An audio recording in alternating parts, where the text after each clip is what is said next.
Hello!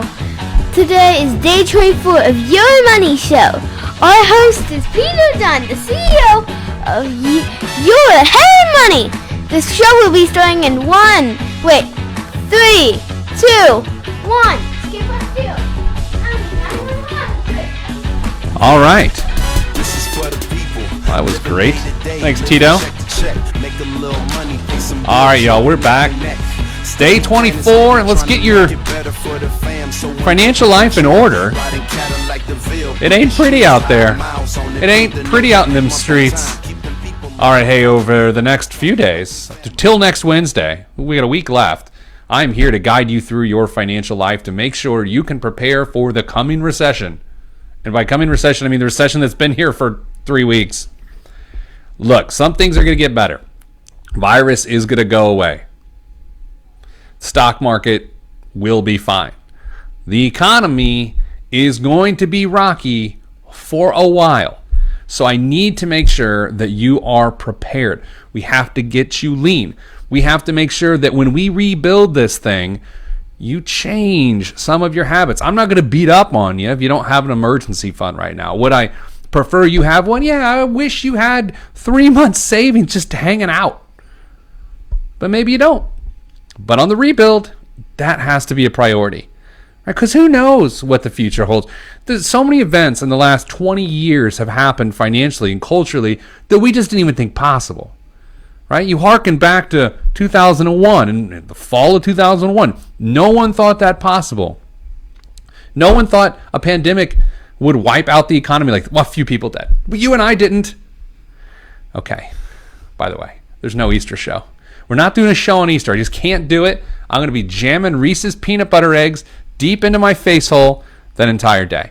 So I will not have the insulin to be able to do that. Lori, good day to you. Thank you for watching.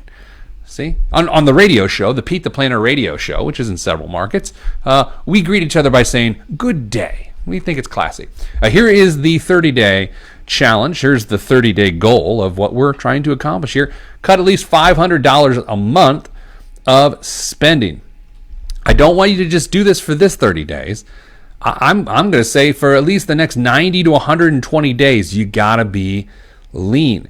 The economy is going to come back, but if you think about our economy, it's a big flywheel, right? It's got seemingly perpetual motion, but it's sort of crumbled to a weird, strange heap right now. Look at any strip mall in your neighborhood or in your city. Go down that strip mall. Okay, so the restaurant's doing curbside. The group fitness class, closed. The vacuum repair store, closed. The lady that does alterations, closed. The dance classes, closed. The liquor store, booming. Thank you. The economy is beat up. People are not getting their cars repaired, no oil changes. The landlords for these strip malls are getting beat up. It's nasty. And so every time this happens and we look at all these businesses that are closed, it's hard to get our head around how this thing rebuilds, and it's not going to be seamless. We keep thinking about the restaurants because that's what most of us, when we think about the economy and we think about our own personal financial freedoms, it manifests itself in dining out. Hey, we had a good week. We had a good month. Let's go to Sizzler. Let's up. That's what we're doing. All of the people I just described that worked at all of these strip malls, that work at all of the traditional malls, all of those people celebrate their financial freedom by going out to eat too.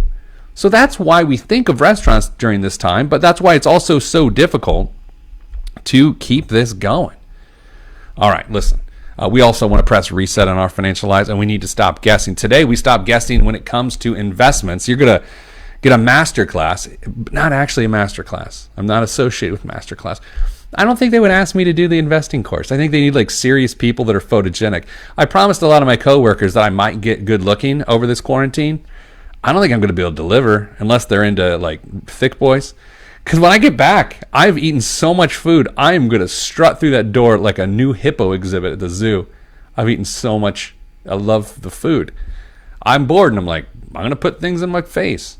You can go to callheymoney.com and you will have actual serious people who are empathetic and actually very cool help you with your finances anytime you want.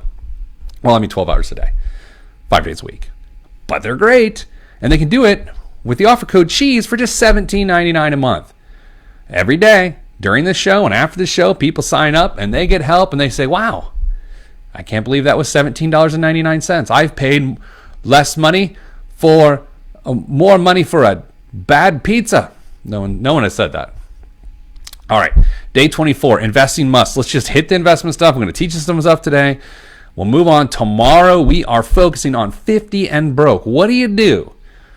It sounded like a Hulk. What are you going to do? I sounded like Hulk Hogan there for a second.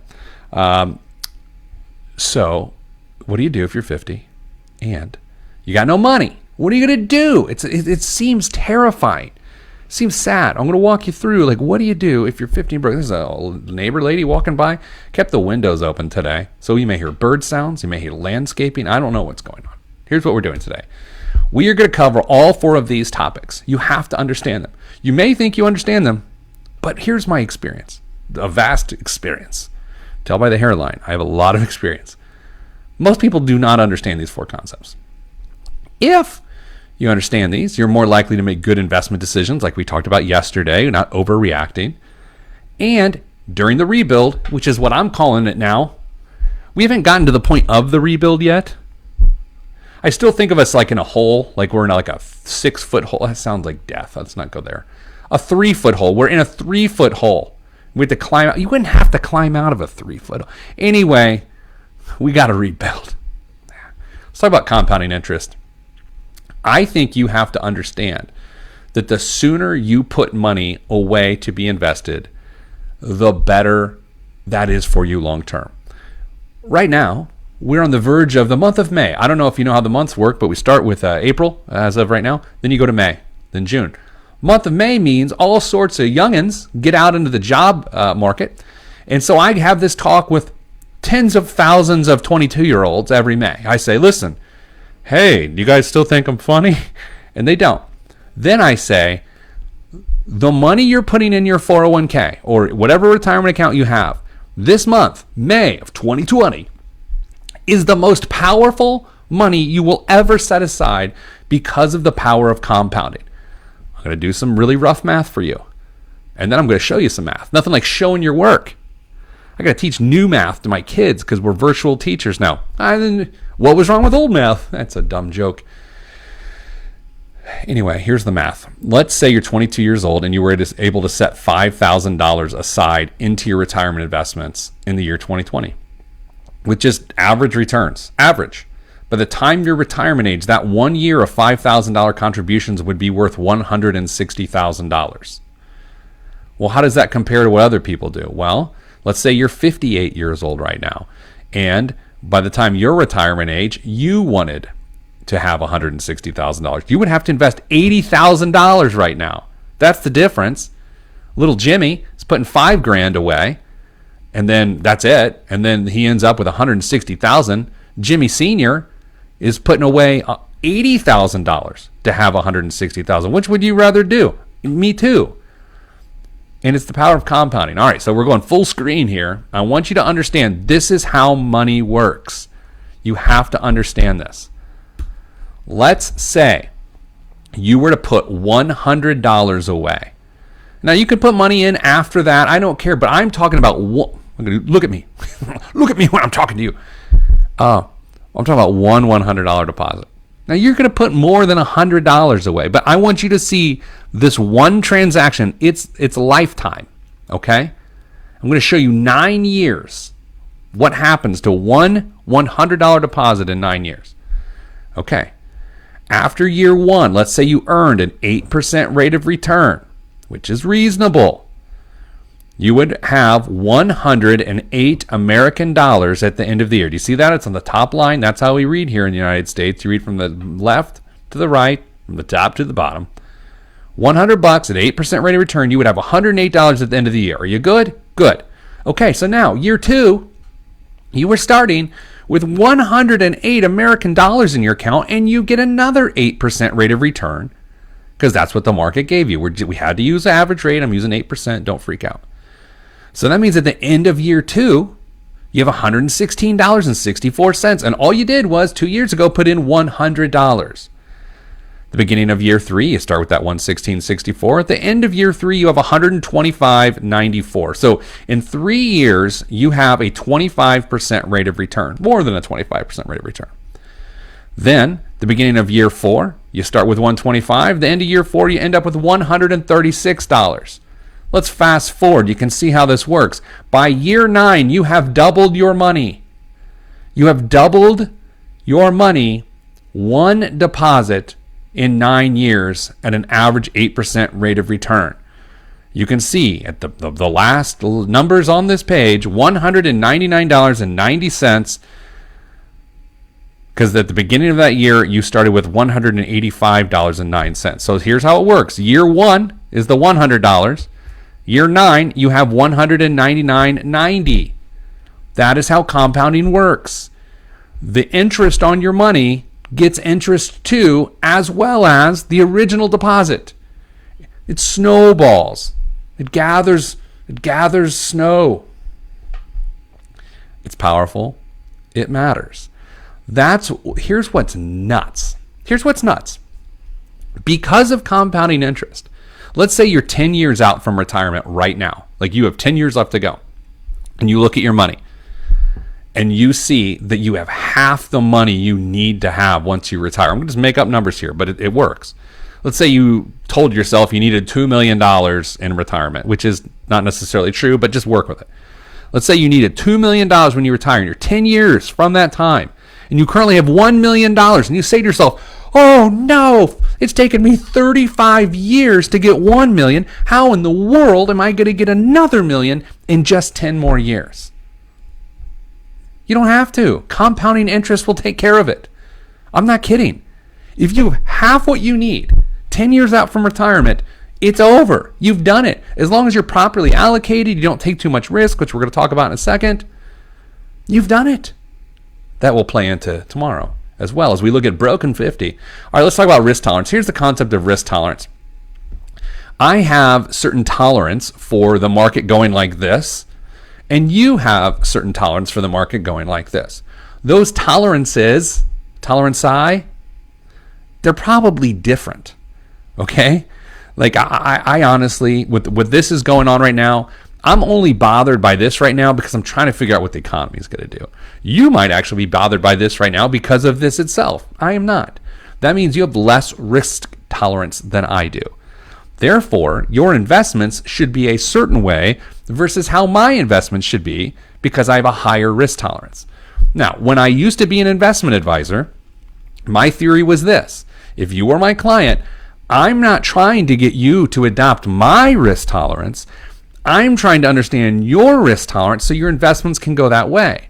If you have an advisor that is trying to push your risk tolerance one way or another, that doesn't make any sense.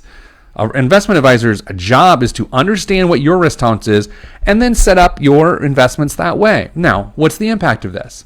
You take more risk, you could be in line for more reward, but you're going to have some sleepless nights if you don't have the right allocation based on your risk tolerance. Here's how I like to think of it. You see the chili pepper here, right? Some people can handle heat when they bite into a chili pepper, and it actually brings them pleasure. What are they called? Pepperheads, hotheads? What are people, weirdos that love hot food, that have collections of hot sauces? They're like, this one's called Smack Me in the Backside. Right? People have these things, right? They get pleasure from it. It's just like investing. They have a higher heat tolerance, and so then they can get pleasure from that. Now, sometimes that heat tolerance backfires, no pun intended, and it hurts really bad. Other people are sort of weenies when it comes to heat.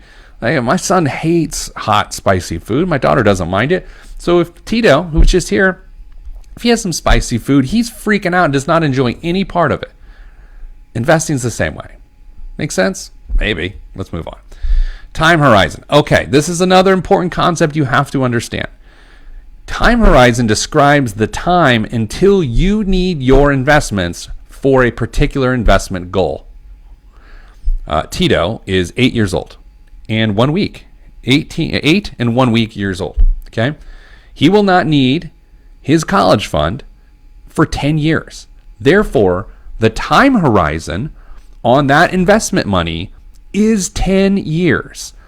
That means I can invest it a particular way in accordance with my risk tolerance, knowing I won't need it for 10 years. Therefore, that money is invested a very specific way according to the time horizon. His sister, Ollie, my 11-year-old, will need her money for college in 7 years. Different time horizon, different investment philosophy. They have different investments. Does that make sense? Whether it does or not, that's how it works. I'm 42 years old. You can tell by my jadedness. Let's say I retire at 67. That means I have a 25-year time horizon. My investments are different than Ted's college fund and Ollie's college fund because of time horizon. Now, the same risk tolerance exists for all three, but the investment allocations are different for all three. Maybe I have more stocks in some, bonds in the other. You get different mixes, which we're going to talk about here in a second. Does that make sense? You can't answer. So what's it matter? Let's talk about diversification, because that's the whole point. Right now, there are people in this country and around the world who are losing their minds over their investment allocations because they were not, A, in the proper portfolio based on their risk tolerance, B, not in the proper portfolio based on their time horizon, and C, because they weren't diversified. You hear it as the same, like, don't put all your eggs in one basket. They had very few like investments that were all affected the same way by the market. And some, let's say that there was a retailer, I'm not going to name names, but there's some big box store retailers that may not make it through this thing, and they will not get bailed out. They will just cease to exist after decades in business. I'm not trying to scare anybody. That's just what's going to happen. So let's say you used to work there. Your grandpa, Jimmy, a lot of Jimmys today. A rainbow of Jimmys. Let's say there was your grandpa Jimmy, James III, or who cares? Say he worked there, so he left you some stock, and that's all you have. You have 100% of your money in that company. If it goes bankrupt, you're broke. You have nothing. That is not diversified. Diversified would be to maybe hold a fund, like an exchange-traded fund or a mutual fund, where that store is one of 500 different investments within that fund. You know, if you look at your 401k statement, that's typically populated with funds. Every time you select a fund, there's at least 300, 500 different companies within that fund. That itself is diversified, right? If you own one store, not diversified. If you own one fund, that fund has 500 different stores. It is diversified. You've got to be diversified, and here is why. As you will see here in a second, there are different asset classes, and I wanted to give you an example. My man Dame ran this for me yesterday. The S&P 500, which is an index filled with 500 different companies, year-to-date yesterday is down 17.11%. If you had the S&P 500 index on January 1st, it is now worth, that fund, 17% less. However, if you had 60% of the S&P 500 and 40% bond fund, you will have only lost 8.98%. A 60-40 portfolio, I don't know if you've heard this phrase before. It's a very common phrase, very common allocation. Check with your financial investment advisor whether that's appropriate for you. It's a rather conservative allocation.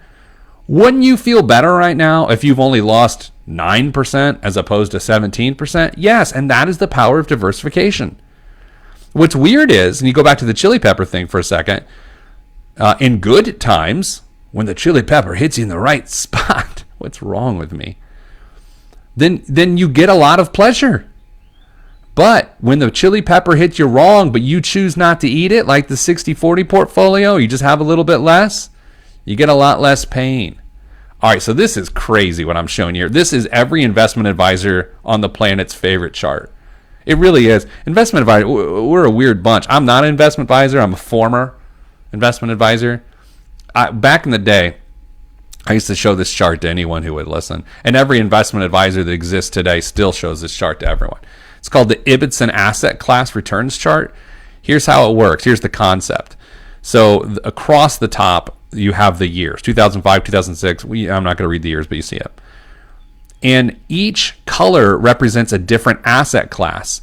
And they're ranked from top of the sheet to the bottom in terms of performance.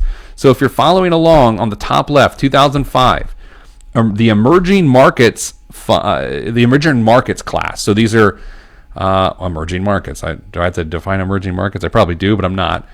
They were up 34.5% in 2005, while high-grade bonds, the green at the bottom, was only up 2.4% that year. So this is to show you all the different asset classes and the need for diversification, because as you go across the page, there's not a whole lot of consistency as to what did the best. That being said, you will quickly notice that the red chart is what typically did the best, the red color, and that was REITs, real estate investment trusts. But again, that's sort of a specialized investment tool. So it's really hard to not be diversified and continue to succeed. For instance, let's say in 2005, you see that emerging markets does great, so you're like, I'm in. So in 2005, just keep your eye on the purple, top left, and let's just try to find it in every year. All right, 2005, you're up 34.5. Awesome. 2006, you're up 32.6, and you're thinking to yourself, Pete the Planner has no idea what he's talking about. 2007, whoa, another good year. You're up 39.8%. This is good times. And then we meet the financial crisis, and you're down 53.2%. You've just lost half the money you have. The next year, and this is crazy, you're up 79%. Then you're up 19% in 2010. You're down 18% in 2011. You're up 18% in 2012, down 3% in 2013, down 1.8% in 2014, down 14% in 2015, up 11% in 2016, up 37.8% in 2017, down 14.3% in 2018, and 2019 you got 18.9%. Do you see why diversification is so important? Because if you just ride one pony, you're going to fall off. It's a bucking bronco. I like how I extended the metaphor there. I'm done today. That's all we're doing. I have some conference calls, but I'm not dressing up anymore, ever again. Until I do. I like wearing a nice suit, but today I'm just wearing my indie t-shirt. Take care of your family. Tomorrow we're hitting 50 and broke. Tell your friends. Tell your loved ones. Just have them show up, or just send them the video afterwards. Whatever. Call heymoney.com if you have questions. Also, go to our blog. My team is amazing. My marketing team, they're doing all of this stuff. They are. They're writing synopses of each day. So go to callheymoney.com/blog and you'll find it. Someone's saying hello. Oh, Brent says large cap looking relatively steady. Let's take a look. Large cap is orange, everybody. Orange, the orange chart. Starting 2005 at 4.9%. It's right there in the middle.